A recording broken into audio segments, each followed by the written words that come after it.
하숙생이라는 노래가 있습니다. 인생은 나그네 길, 뭐 이런 노래가 있습니다. 어디서 왔다가 어디로 가는가, 구름이 흘러가든 떠돌다 가는 길에 정일랑 두지 말자, 미련이랑 두지 말자, 뭐 이런 노래. 인생은 나그네 길, 구름이 흘러가도 정처 없이 흘러간다. 이 가사처럼 우리 인생도 어딘가로 늘 가는 것입니다. 태어나서 돌이 지나면 말을 하게 되고, 걷기 시작하면 어린이집 가고, 유치원 가고, 학교 가고, 직장 가고, 시집 장가 가고, 고향으로 돌아가고, 결국은 하나님의 본향으로 돌아가는 것이 우리의 인생입니다. 이렇게 가고 가는 게 인생인데, 가고 싶어도 갈 수 없다면 얼마나 힘들고 답답하겠습니까? 오늘 본문에 이리저리 가고 싶어도 갈 수 없는 사람이 나옵니다. 이름은 안 나오고 한 중풍병자로고만 나옵니다. 중풍병은 뇌혈관에 문제가 생겨가지고 반신불수가 되거나 언어 장애가 발생하는 병입니다. 몸만 못 움직이는 게 아니라 말도 제대로 못하는 경우가 있습니다. 사람이 움직이지 못하면 삶의 질이 확 떨어집니다. 이루고 싶은 거, 하고 싶은 거를 누릴 수가 없습니다. 물론 처음부터 움직이지 못하는 사람은 그냥 그러려니 합니다. 그러나 오늘 본문에 나오는 이 중풍병자는 죄 때문에 중풍병에 걸렸기 때문에 처음부터 반신불수가 아니었습니다. 마음껏 자기 원하는 대로 돌아다니면서 활동하던 사람입니다. 그런데 죄를 범해서 중풍병에 걸렸습니다. 혼자 움직일 수도 없고 어떤 일을 할 수도 없는 장벽에 갇힌 인생이 되어버렸습니다. 얼마나 답답하고 고통스럽겠습니까? 저는 이런 때가 있어서 이런 사람의 고통을 조금은 압니다. 중풍병자는 아무것도 하지 못하고 그저 누워만 있습니다. 이 중풍병은 사람에게는 장벽과 같습니다. 아무것도 하지 못하게 만드는 벽입니다. 우리에게도 이런 중풍병과 같은 벽이 있습니다. 상담학의 거장인 메슬로우라는 사람이 인간의 욕구를 5단계로 설명을 했습니다. 욕구가 있는데 첫 번째 욕구는 배고픔, 수면, 신체적인 욕구가 있습니다. 두 번째는 안전에 대한 욕구가 있습니다. 질서, 좋은 집을 얻으려고 하는 욕구가 있습니다. 세 번째는 소속감과 사랑에 대한 욕구가 있습니다. 그래서 가족 관계를 원하고 우정을 원합니다. 네 번째는 자존감에 대한 욕구가 있습니다. 존경받고 싶고 인정받고 싶어 합니다.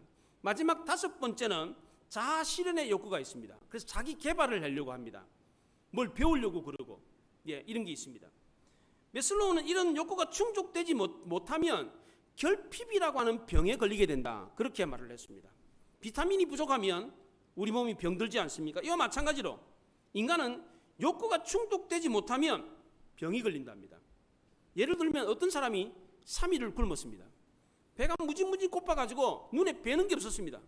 그런데 음식을 먹고 나는데 배가 부르니까 눈에 보이는 게 생겼어요. 지나가는 사람들이 보였습니다. 그 사람들이 입고 있는 옷이 보였습니다. 사람들이 사는 집이 보였습니다. 자기는 보니까 한심스럽게 느껴졌습니다. 자기보다 더 잘생기고 더 많이 가지고 더 많이 배운 사람들이 보이기 시작했습니다. 이게 바로 인간입니다.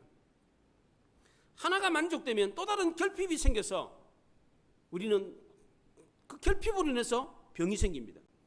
지금 우리는 육신적으로는 중풍병에 걸려있지 않더라도 정신적으로는 이런 결핍이라고 하는 장벽에 갇혀 있습니다. 그래서 인생이 답답하고 괴로운 것입니다. 더 구체적으로 예를 들면 물질 때문에, 건강 때문에, 직장 때문에, 자녀 문제 때문에, 열등감 때문에 벽에 갇혀 있다는 느낌을 받습니다. 이런 장벽이 우리가 갖고 싶은 것을 가로막는 벽이 되어서 우리의 인생이 답답하고 괴로운 것입니다. 인간은 늘 부족하다, 결핍하다라고 생각하기 때문에 병에 걸립니다. 만족을 모르는 욕구 때문에 모든 인간은 병에 걸려 있습니다. 우리도 오늘 본문에 나오는 이 중풍병자와 똑같습니다. 내가 원하는 대로 하지 못하고 가고 싶은 대로 가지 못하는 중풍병에 걸려 있습니다. 이 중풍병자는 인생의 극단을 표현한 것입니다. 전혀 움직이지 못하고 아무것도 하지 못하는 인간을 말한 것입니다. 그러나 우리는 전혀 움직이지 못하는 건 아닙니다. 아무것도 못하는 존재가 아닙니다. 그러니까 나는 중풍병자가 아니다 이렇게 생각합니다. 과연 그렇습니까? 우리는 움직이고 싶은 대로 다 움직일 수 있습니까? 하고 싶은 대로 다 할 수 있습니까? 가고 싶은 대로 다 갈 수 있습니까? 그렇지 않습니다. 정도의 차이는 있을 수 있지만 우리 역시도 다 중풍병에 걸려 있습니다. 가고 싶어도 가지 못하고 하고 싶어도 하지 못하는 결핍의 병에 걸려 있습니다. 우리도 중풍병자와 같이 장벽에 갇힌 인생을 살고 있습니다. 이런 우리에게 예수님은 모든 장벽을 다 넘을 수 있는 해결책을 가르쳐 주셨습니다. 오늘 본문에 보면 예수님이 가버나움 집에 머물고 계셨습니다. 이 가버나움은 북쪽 갈릴리의 북서쪽에 있는 마을입니다. 예수님의 본래 고향은 나사렛인데 그 나사렛은 이 북서쪽 갈릴리에 있는 북서쪽에 가버나움에서 밑으로 한 40km 떨어져 있는 곳이 나사렛입니다. 40km 정도 떨어져 있는데 이때 예수님이 가버나움의 한 집에 있었습니다. 이 소문을 듣고 많은 사람들이 그 집에 몰려들었습니다. 얼마나 사람들이 많이 모였는지 문 앞까지 들었을 자리가 없었습니다. 이때 예수님이 이 사람들에게 도를 말씀하셨습니다. 2절에 보면 예수께서 그들에게 도를 말씀하시더니 그랬어요. 여기 도라는 말은 도교에서 말하는 도를 아십니까? 하는 그런 도가 아닙니다. 이 도라는 단어가 원어의 로고스로 되어 있습니다. 이 로고스를 요한복음 1장 1절에서 말씀이라고 했습니다. 태초에 말씀이 계시니라. 이 말씀이 하나님과 함께 계셨으니 이 말씀은 곧 하나님이시니라. 그렇게 말을 했어요.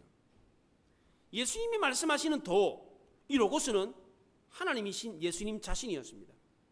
예수님은 모여든 사람들에게 자신을 소개하고 있었습니다. 자기가 누구인지, 자기에게 어떤 권세가 있는지를 오늘 본문을 통해서도 알려주었습니다.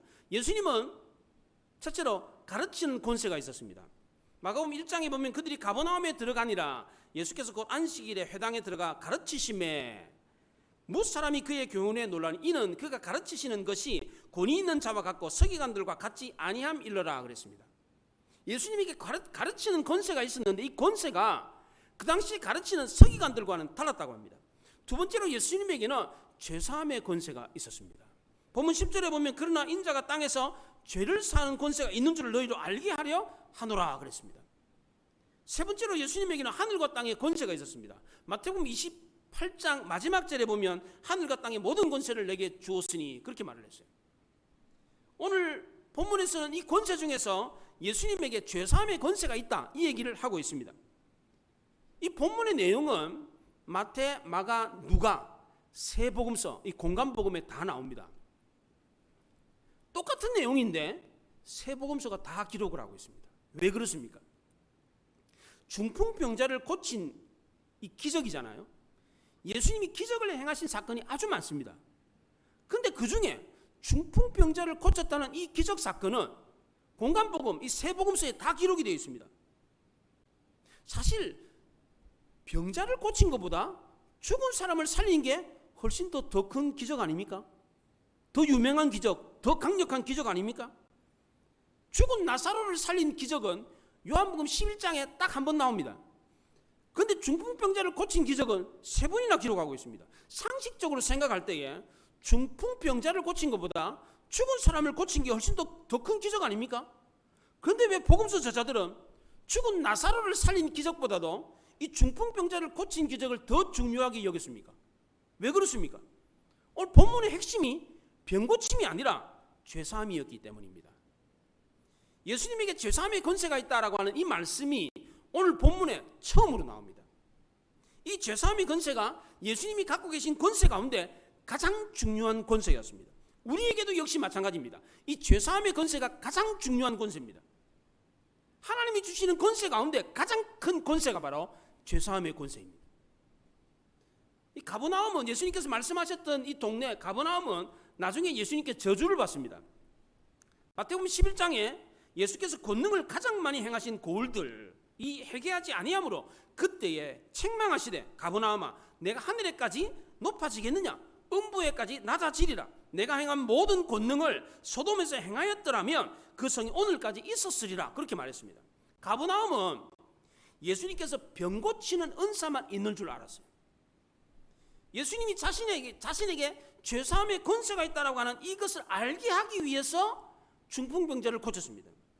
오늘 보면 10절과 11절에 보세요. 그러나 인자가 땅에서 죄를 사하는 권세가 있는 줄을 너희로 알게 하려 하노라 하시고 중풍병자에게 말씀하시되 내가 내게 이르노니 일어나 내 상을 가지고 집으로 가라 하시니 그랬어요. 예수님께서 중풍병자를 고치신 것은 인자가 땅에서 죄를 사하는 권세가 있다, 이것을 알게 하기 위해서였습니다. 가버나움 사람들은 예수님이 하셨던 이 얘기를 분명하게 들었습니다. 근데 예수님에게 죄사함의 권세가 있다라고 하는 이 말씀에 놀라지 않고 중풍병자를 고친 것을 보고 놀랐습니다. 우리도 그렇지 않습니까? 손가락으로 이렇게 가리키면 가리키는 걸 봐야 되는데 손가락을 쳐다보고 있어요. 교회를 오는데 인기 있는 목사님을 찾아서 교회를 오는 사람이 있습니다. 인기 있는 연예인 보려고 교회 오는 사람이 있습니다. 말씀을 들으려고, 하나님을 만나려고 교회에 와야 되는데 사람 만나려고 교회에 오는 사람이 있습니다. 가버나움 사람들은 예수님의 기적만 보고 예수님의 말씀은 듣지 않았습니다. 그 결과로 어떻게 됐습니까? 소돔보다 더 무서운 저주를 받았습니다. 왜 이런 사람들이 저주를 받을 수밖에 없습니까? 기적보다 더 중요한 죄사함의 권세를 깨닫지 못했기 때문입니다. 병 고치는 예수님은 만났는데 죄를 사하는 예수님은 만나지 못했기 때문입니다. 아무리 놀라운 기적적인 체험을 했다고 할지라도 죄사함의 체험이 없는 사람은 지옥 갈 수밖에 없습니다. 아무리 유명한 목사를 만났다고 할지라도, 아무리 유명한 인사 연예인을 만났다고 할지라도 그거 아무 소용이 없습니다. 병 고침을 받았다고 할지라도 죄사함의 체험을 하지 못한 사람은 다 어디 갑니까? 지옥 갑니다. 그래서 우리 인생에서 제일 중요한 게 뭡니까? 죄사함입니다. 공간복음의 저자 마태, 마가, 누가가 이 사건을 성경에 다 기록한 이유가 바로 여기에 있습니다. 우리 인생에서 가장 중요한 권세가 바로 이것이기 때문입니다. 이거는 꼭 알아야 된다는 거예요. 이거를. 이 죄사함의 문제는 너무나도 중요하기 때문에 나만 알고 있어서는 안 됩니다. 다른 사람에게도 알려야 됩니다. 내 믿음으로 나만 구원받으면 되느냐? 그렇지 않습니다. 중풍병자가 누운 상을 들고 온 사람들은 예수님이 병을 고치신다라고 하는 믿음이 있었습니다. 물론 이 믿음은 구원 얻는 믿음이 아니라 예수님이 병 고치신다라고 하는 믿음이었습니다. 막연하고 혹시나 하는 믿음이었습니다. 이런 믿음이 있었기 때문에 무리들로 막혀 있었음에도 불구하고 포기하지 않고 그 중풍병자를 들고 예수님 앞에 갔습니다. 심지어 갈 수 없으니까 예수님이 계신 집에 지붕까지 뜯어가지고 구멍을 내가지고 그 중풍병자를 예수님 앞에 데리고 왔습니다. 예수님은 이 사람들이 믿음을 보셨어요. 5절에 보면 예수께서 그들의 믿음을 보시고 중풍병자에게 이르시되 작은 자야 내 죄사함을 받았느니라 이렇게 말씀하셨습니다. 성경에는 기적을 보고 예수를 믿은 사건보다도 믿어서 기적을 본 사건이 훨씬 더 많이 나옵니다. 마가복음 5장에 회당장 야이로가 믿음을 가지고 예수님 앞에 나왔을 때 자기 딸이 고침을 받았습니다. 그렇잖아요. 12해 동안 혈루증을 앓았던 여인이 가난한 시로라기 같은 그런 믿음이었지만 혹시 예수님께 가면 내 병이 나을까? 라고 하는 그 가난한 믿음이었지만 그 믿음을 가지고 나왔을 때 고침을 받았습니다. 마가복음 10장에 맹인 거지 바디메오도 예수님에 대한 소문을 듣고 그분은 눈을 뜨게 할 수 있다고 그러더라.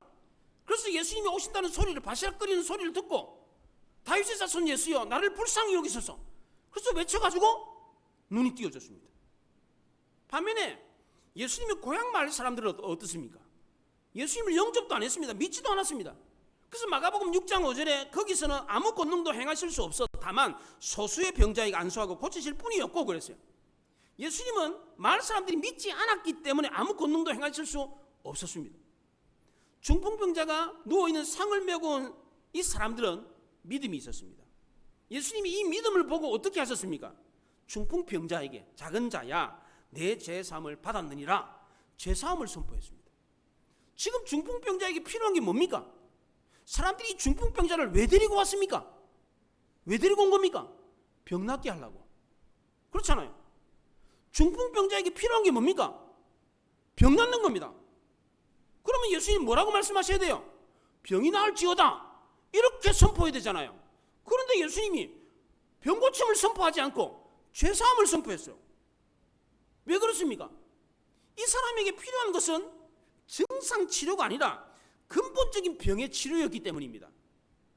이 사람을 작은 자야라고 불렀습니다. 중풍병자 역시도 예수님께 치유 능력이 있다는 것을 믿고 두렵고 떨리는 마음으로 예수님 앞에 나왔습니다. 마태복음 9장에서는 작은 자야, 안심하라라고 하는 말이 적혀 있습니다. 왜 안심하라는 말이 적혀 있겠습니까? 두려워 떨었기 때문입니다. 왜 두려워 떨었습니까? 이 사람이, 이 중풍병자가 자기가 중풍병이 왜 걸렸는지를 알기 때문입니다. 왜 중풍병이 걸린 겁니까? 자기가 죄지어가지고 중풍병 걸린 겁니다. 자기가 당사자니까 자기가 알지. 요한복음 5장에서도 38년 된 병자에게 예수님이 더 심한 것이 생기지 않도록 다시는 죄를 범하지 마라 그렇게 말했습니다. 38년 된 병자도 자기 죄 때문에 그 병에 걸렸습니다. 뭐 그렇다고 해서 모든 병이 다 자기 죄 때문에 걸리는 건 아닙니다. 그러나 죄가 병의 원인이 되는 것은 분명합니다. 예를 들면 남을 미워하고 비난하고 시기하잖아요. 그럼 병에 걸립니다. 마음에 불평과 불만이 가득하잖아요. 마음에 병이 들고 육체에도 병이 듭니다. 술, 담배 많이 하면 병이 생깁니다. 중풍병자도 자기 죄 때문에 이 병에 걸렸습니다. 이걸 알았기 때문에 예수님 앞에 나왔을 때 두려워 떨었습니다. 이때 예수님이 안심하라, 내 죄사함을 받았느니라 선언을 해주셨습니다. 이 말씀을 듣는 순간 중풍병자는 너무너무 기뻤습니다. 마음이 무거운 돌덩어리를 쥐고 있었는데 그 돌덩어리가 그 말씀을 듣는 내 죄사함을 받았느니라 그 말씀을 듣는 순간에 돌덩어리가 싹 사라졌어요. 금방이라도 병이 나을 것 같았습니다. 그런데 그때 그 순간에 중풍병자가 병상을 털고 일어나지 못하게 찬물을 끼얹는 악한 마귀의 역사가 있었습니다. 5절 하반절에 보면 작은 자야 내 죄사함을 받았느니라 하시니 6절에 어떤 서기관들이 거기 앉아서 마음에 생각하기를 7절에 이 사람이 어찌 이렇게 말하는가 신성 모독이로다 오직 하나님 한 분 외에는 누가 능히 죄를 사하겠느냐 이렇게 말을 했어요. 여기 지금 모여있는 사람들을 그냥 큰 무리다 많은 사람들이 모였다 이렇게 했는데 누가복음 5장에서는 갈릴리의 각 마을과 유대와 예루살렘에서 온 바리새인과 율법사들이 앉았는데 그렇게 말했어요. 그 갈릴리에서 온 사람들 그리고 남쪽에 처음 한 200km 정도 또 떨어져 있는 그 남쪽의 유대와 예루살렘에서 사람들이 몰려들었어요. 종교 지도자들까지 그 촌동네 갈릴리 촌동네를 왔어요. 이 사람들은 이 종교 지도자들은 죄사함의 권세가 하나님께만 있다라고 생각했습니다. 실제로 시편 130편에 사유하심이 주께 있다 이렇게 말을 했습니다. 이 사람들이 말한 게 맞아요. 죄를 사하는 권세는 하나님께만 있습니다. 그런데 이 사람들은 예수님이 하나님이라는 사실을 몰랐기 때문에 이렇게 말한 것입니다. 이렇게 무지한 자들에게 예수님은 자신이 하나님이라는 사실을 죄사함의 권세를 통해서 증명해 보였습니다. 자기에게 죄사함의 권세가 있다 이 사실을 증명하기 위해서 어떻게 했습니까? 중풍병자를 그 자리에서 낫게 해주었습니다. 예수님의 주 목적은 중풍병자를 고치는 게 아니었습니다. 자신이 하나님이라는 사실을 증명하는 것이었습니다. 환자의 병을 고쳐주는 게 주 목적이 아니고 자기를 알리는 게 주 목적이다? 그럼 예수님은 너무 이기적이지 않습니까? 환자를 이용해가지고 자기 목적을 달성하려고 하는 것 아닙니까? 그렇잖아요. 너무 이기적인 것 아니에요?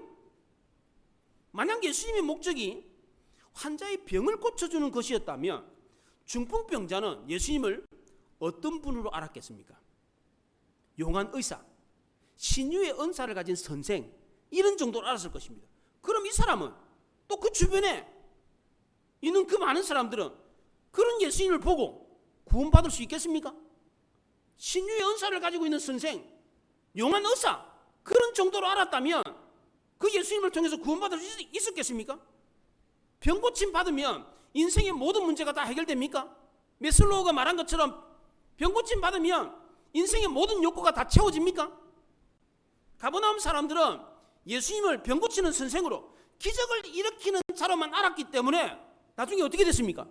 저주를 받았습니다. 지금 예수님 주변에 모여있는 많은 사람들에게 필요한 것은 병 고침이 아니었습니다. 중풍병자에게 필요한 것도 병 고침이 아니었습니다. 병 고침 받아도 범죄하면 또 병드는 겁니다. 중풍병자에게 병 고침은 증상을 완화시키는 것뿐이지 근본적인 해결책이 아니었습니다. 이 사람이 왜 중풍병에 걸렸습니까? 죄 때문입니다. 그러면 근본적인 해결책이 뭡니까? 병 고치는 게 아니고 뭡니까? 그 병이 왜 들었습니까? 죄를 지었기 때문입니다. 병 고친다고 해서 해결되는 게 아니에요. 병의 원인이 죄 때문이니까 죄의 문제를 해결해야 근본적인 해결책이 되는 겁니다. 그래서 예수님이 중풍병자에게 죄사함을 선포했던 것입니다. 이런 것도 모르고 종교 지도자들은 서로 의논하면서 예수님을 비난했습니다. 하나님의 말씀을 들을 때에 겸손하게 받아들이고 순종하는 사람이 은혜를 입습니다. 말씀 들을 때에. 그런데 말씀을 들으면서 이거는 아닌데 나는 그렇게 생각 안 해. 이렇게 토를 달고 비판하는 사람은 은혜를 못 받습니다. 밥을 먹을 때도 이거 독탄 거 아니야? 이렇게 생각하면 밥맛이 안 납니다. 소화도 안 돼요. 하나님의 말씀을 먹을 때도 겸손하게 순종하는 마음으로 받아 먹어야 살이 되고 피가 되고 은혜의 말씀이 되는 겁니다. 근데 종교 지도자들은 지금 예수님이 하신 말씀을 그렇게 안 받았어요. 비판하고 정죄하면서 네가 뭔데 죄를 쌓으냐? 이렇게 보았습니다. 그렇게 했음에도 불구하고 예수님이 이런 사람들에게 너무나도 분명하게 자신에게 죄사함의 권세가 있다 이 사실을 증명해 보여줬습니다. 9절에 그렇게 말합니다. 중풍병자에게 내 죄사함을 받았느니라 하는 말과 일어나 내 상을 가지고 걸어가라 하는 말 중에 어느 것이 쉽겠느냐?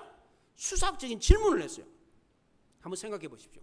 중풍병자에게 내 죄사함을 받았느니라 이렇게 말하는 것과 내 상을 들고 집으로 가라, 어느 말이 더 쉽습니까?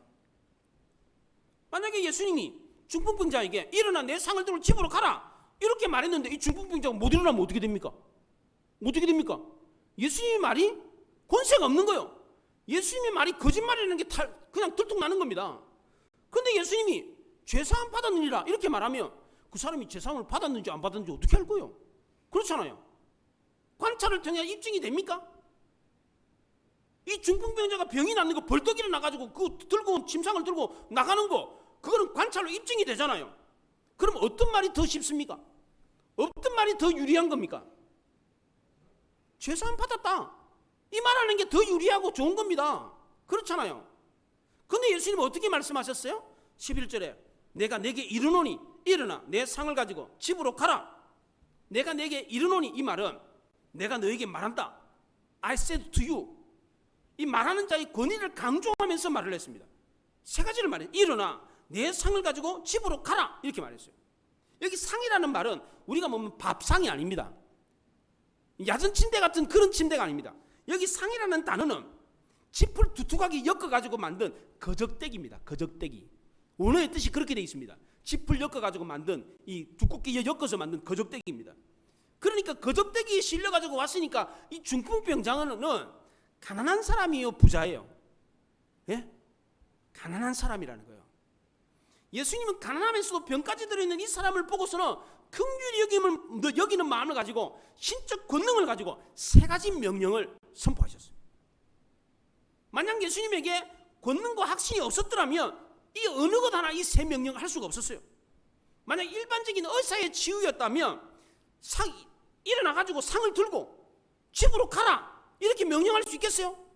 중풍병자였는데 사지를 못 쓰는 사람인데 벌떡 일어나 앉았어. 야, 네가 누워있던 그 침대 들고 집에까지 가 이렇게 말하겠어요? 의사들은 뭐라 그래요? 당신은 방금 전까지만 해도 반신불수였습니다. 그러니까 지금 조금 움직이니까 좀 쉬었다가 치료를 더 받고 가세요. 이게 의사가 하는 말 아닙니까? 그렇잖아요? 벌떡 일어났는데 곧바로 야, 네가 누워있는 상 그거 들고 집에까지 걸어가 이렇게 말할 수 있습니까? 말을 못하죠. 겨우 고침받았다면 그 상을 드는 것도 명령하지 못하고 집에까지 가라는 명령도 할 수가 없었을 겁니다. 그런데 예수님은 너무나도 분명하고 확신했기 때문에 이 세 명령을 다 쓸 수가 있었어요.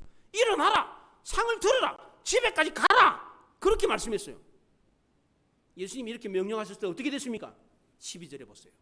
그가 일어나 곧 상을 가지고 모든 사람 앞에서 나가거늘 그들이 다 놀라 하나님께 영광을 돌리며 이르되 우리가 이런 일을 도무지 보지 못하였다 하더라. 중풍병자는 처음에 예수님이 자기 죄를 사하셨다라고 하는 말씀을 해주셨을 때 마음이 깃털처럼 가벼웠습니다. 왜? 그 죄책감에 대한 내가 죄를 지어가지고 이런 지병에 걸렸으니까 돌덩어리를 지고 왔는데 너 죄가 없다 라고 말씀하셨으니까 마음이 막 가벼워졌습니다. 몸도 막 날아갈 것 같았습니다. 자기 전원에서 중풍병에 걸렸기 때문에 반신불수가 되어서 죄의 짐을 지고 있었는데 예수님이 제사함 받았다 그러니까 마음이 가벼워졌습니다. 그런데 이어서 예수님이 또 일어나 내 상을 가지고 걸어가라 라고 말씀하셨을 때 갑자기 몸이 연기처럼 가볍게 들렸습니다. 곧 일어나서 곧바로 상을 들고 많은 사람들이 보는 앞에서 걸어 나갔습니다. 이걸 보고 모든 사람들이 다 놀랐어요. 여기 놀랐다는 말은 황홀지경에 빠져가지고 정신을 잃었다는 거예요. 기겁을 했다는 거예요. 기겁을 했다는 거예요. 거적대기에 누워가지고 마치 꿈쩍도 못하고 죽은 사람처럼 있는 사람이 벌떡 일어나가지고 그냥 자기가 누워있던 그 침상을 들고 걸어 나갔으니까 얼마나 놀랐겠습니까? 막 나자빠진 거예요. 막 사람들이 깜짝 놀란 겁니다. 그냥 막. 마태는 이때 이 사람들이 두려워했다 그렇게 기록했고, 누가는 심히 두려워했다 그렇게 말했어요. 사람들이 그 사건을 보고 다 깜짝 두려워하면서 놀라서 하나님께 영광을 돌렸습니다. 예수님은 이 기적을 통해서 중풍병자에게 내 죄사함을 받았다는 것을 증명해 보였습니다. 확인할 수가 없잖아요. 죄사함 받은지 확인할 수가 없잖아요. 근데 그 병이 나은 것을 통해서 너 죄가 사함 받았다는 것도 믿으라는 겁니다. 그걸 증명해 보여줬어요. 그리고 예수님 자신에게는 자기에게 죄사함의 권세가 있다는 사실을 증명해 보였습니다. 오늘 본문의 핵심은 그래서 병고침이 아니라 죄사함이라는 겁니다. 그런데 사람들은 뭘 보고 놀랐습니까? 뭘 보고 놀랐습니까? 병고침입니까? 죄사함입니까? 뭘 보고 놀랐습니까? 사람들이 병고침이었습니다. 사실 병고침은 예수님이 죄사한 권세가 있다는 사실을 알리기 위해서, 그걸 증명하기 위해서 보여진 기적일 뿐이었습니다. 중풍병자가 병고침 받았다고 해서 또 병 안 듭니까? 병 안 든다는 보장이 있습니까? 또다시 다른 병에 또 걸릴 수 있습니다. 우리 인생이 극복이 될 장벽이 병고침뿐입니까? 회사 취직하면 더 이상의 장벽이 없습니까? 결혼하고 집장만 하면 더 이상의 장벽이 없습니까? 아들 딸 낳고 손자 손녀 얻으면 더 이상의 인생의 장벽이 없습니까? 그렇지 않습니다. 우리는 계속적인 인생의 장벽을 만나게 됩니다. 이 모든 인생의 장벽을 뛰어넘을 수 있는 궁극적인 해결책이 무엇입니까? 증상치료입니까? 그렇지 않습니다. 근본적인 치료책이 있어야 됩니다. 그게 뭡니까? 바로 죄사함이라는 겁니다. 예수님이 우리 죄를 사하시는 권세가 있는 하나님이라는 사실을 믿는 것입니다. 이걸 믿으면 우리 인생의 기적의 문이 확 열립니다. 기적을 보고 믿는 것이 아니라 믿으면 기적이 보입니다. 인생의 장벽을 만날 때마다 기적처럼 문제가 해결되는 것을 경험하게 됩니다. 이걸 믿으시기 바랍니다. 우리 교회가 요 뒤에 땅을 우리가 구입했잖아요. 땅 구입할 때 1억 5천이 필요했어요. 그때 돈 한 푼 없었습니다. 그래서 우리가 특별연금을 하자. 그래서 한 달치 월급을 내기로 하자. 그래가지고 작정연금을 했는데 8천만 원 정도가 모였잖아요. 그래서 지불을 했어요. 그리고 잔금이 7천만 원이 남았어요. 저는 이제 또 한 번 더 특별연금을 해야 되나? 이런 부담을 갖고 있었어요. 그런데 잔금을 지불할 때가 되었는데 보니까 7천만 원이 생긴 거예요. 네. 하나님이 그렇게 만들어 주셨어요. 지나고 보니까 잔금을 지불할 수 있는 특별연금 더 할 필요가 없어. 더 하려고 했거든요. 한 번 더 해야 되는 이런 생각을 가지고 있었어요. 더 하기로 했어요. 또 그런 마음을 갖고 있었다고. 그런 부담을 가지고 있었다고요. 있었는데 할 필요가 없었어요. 하나님이 그렇게 하셨어요. 얼마나 놀랍습니까? 돈 한 푼 없었는데. 이번에 우리 교회가 건축을 하지 않습니까? 돈이 어디 있습니까? 우리가 대출도 안 된다고 그러는데 어떻게 건축을 합니까? 엄두도 못 내고 있었는데 이번에도 하나님이 길을 열어주셨습니다. 지금 하고 있잖아요. 이루어질 거예요. 이게 우리 인생의 모든 장벽의 해답은 우리 죄를 사하시는 하나님께 있습니다. 이걸 믿으시기 바랍니다. 하나님은 우리 인생의 모든 문제를 완벽하게 해결해 주십니다. 증상을 치료해주는 그런 땜방실, 땜질 해가지고 치료해, 여기 조금 또 하면 또 떼우고 또 하고, 이게 아닙니다. 근본적으로 한 방에 그냥 하나님이 해결해 주십니다. 우리는 뭐 하면 됩니까? 단지 믿고 인정하기만 하면 됩니다. 순종하기만 하면 돼요. 하나님이 우리에게 주신 말씀을 비판하거나 불신하지 않고 믿음을 갖고 순종함으로 하나님의 놀라운 은혜를 덧입을 수 있기를 바랍니다. 그래야 하나님 우리 친히 우리 앞에 모든 장벽을 무너뜨려 주시고 일을 이루시는 것을 경험할 수 있기를 바랍니다. 일을 행하시는 여호와, 그 일을 성취하시는 여호와를 경험하시기 바랍니다. 저는 확신합니다. 우리가 정말 돈 한 푼 없이 교회 건축을 시작하잖아요. 돈도 없이 땅을 샀잖아요. 이게 어떻게 될까 생각도 못했어요. 그 일을 이루었어요. 이미 한 가지 일은 이루었고요. 또 다른 일을 합니다. 저는 확신합니다. 하나님이 이 일을 시작하셨기 때문에 반드시 이 일을 성취하실 것입니다. 이것을 비판하고 불평할 것이 아니라 믿으면 돼요. 인정하고 순종하면 하나님이 일을 하십니다. 이것처럼 우리 인생의 모든 장벽을 내가 해치는 것이 아니라 하나님이 해친다는 것을 믿고 하나님께 순종하고 행함으로 놀라운 복을 받는, 놀라운 기적을 경험하는 우리 모두가 될 수 있기를 바랍니다.